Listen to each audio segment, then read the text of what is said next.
This is a review of the SentrySafe fire safe. This one is model SFW205 FWC. So you can see this is the electronic entry. There are different combinations with the SentrySafe, some with manual locks and some with electric.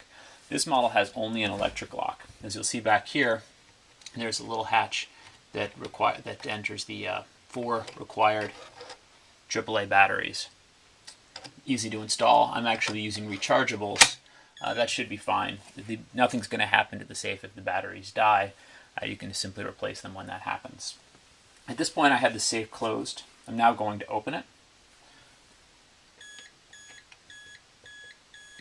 Okay, and pull down on the lever and it'll open. As you can see, there's the inside of the safe. It has 2 drawers on the inside and a couple pockets here on the inside of the door. I'm going to quickly show you the bolts on the inside of the door here. I'm going to lock it again manually. Now you should see these 1-inch bolts that go into the side wall of the safe when it's closed. 1, 2, 3, 4, 5, 6 bolts. That's pretty sturdy. You can also see over here on the other side the hinge, which is also fairly sturdy. I don't think anyone's going to be able to get through either of those without a significant amount of force. It does also include a small kit, which I have not yet installed, which is to bolt this to the wall. I actually have this inside of the house right now, so I'm not sure if I want to bolt it to the wall inside the house. If I do move it to the garage, I might consider doing it there. But bolting it to the inside of the house, among other things, although they include a kit for attaching knot into studs, I'd strongly recommend that if you're going to attach this to the wall, to go to the trouble to find a stud and attach to it. The problem with doing that inside of the house, if you're not in a closet, is it might not be exactly where you want, because you're going to have to center this on the stud. So I haven't really decided what I want to do with that right now, but it's nice to have the option, especially if you're really concerned about security. I'm mostly concerned about fire, so I'm just happy to have it for that. The safe is also waterproof. It states it's waterproof to 8 inches under the ground, underwater rather. I'm not as concerned with that. We are close to the ocean, but not in a flood zone. If you are concerned about that, that's a nice feature, although that's not a lot of depth. If you had this in your basement during a hurricane, for example, you might find over time that it could potentially leak. I don't think that that's a big concern for most people, though. Just be aware if you are.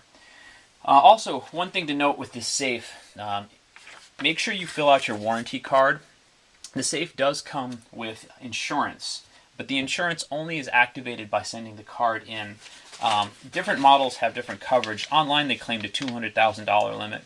When I actually opened up the certificate of insurance inside of the brochure, it has a range of different insurances for different safes, only going up to $50,000. So exactly how that adds up to $200,000, I'm not sure. But one of the things it does state in here is to make sure that you send that warranty card in to activate the insurance, otherwise that insurance is not covered. You would still obviously have the fire and water protection, which if that's all you're looking for is great, but having even $50,000 of warranty in case there was loss, that's a pretty nice feature. Anyway, one more thing on the inside. There are a couple drawers that come with the safe. There's one deep drawer right here, and there's a shallow one down below. And it also comes with these dry packs. You probably will recognize these if you've ever gotten anything in the mail that is perishable. These basically suck the moisture out of the air. The safe is waterproof. As I said, it's water resistant to 8 inches, but that also means it can hold the water in the air inside as well. So if you're planning to put papers or other delicate documents in here, you have to keep these silica packets dry. It gives instructions on how to do that. You could either simply buy new ones, or you can put these in the oven for a fairly long period of time, something like 12 hours, and that will reactivate the silica. Basically, silica absorbs the moisture until it's full, so you're going to dry out the silica. That's most of what I wanted to show you. I'll move the camera a little bit so that you can see the rack inside the safe a little bit better. As you can see, you could put a fair number of drawers in here if you had them. Not sure, it looks kind of like maybe a mini fridge's drawers might fit in there. It's hard to say for certain. But overall, pretty happy with the safe. It's got a lot of nice features. It is heavy. It's about 140 pounds. And it's about 2 feet tall, 18 inches deep and 18 inches wide. That's pretty significant. I'm kind of using it like a table in here right now. As I said, I have it indoors, and it isn't bad looking. Once you have the door closed, I actually don't mind the look of it. It is big and black, and has a gray door with this nice handle. I don't mind the way it looks sitting in the room. It's certainly not going to be a centerpiece. You could always cover it up if you wanted to use it as a table. Ideally, you'd be able to put it in a closet or even the garage, but for me, that may not be an option, so I'm considering leaving it here inside. That's all for now.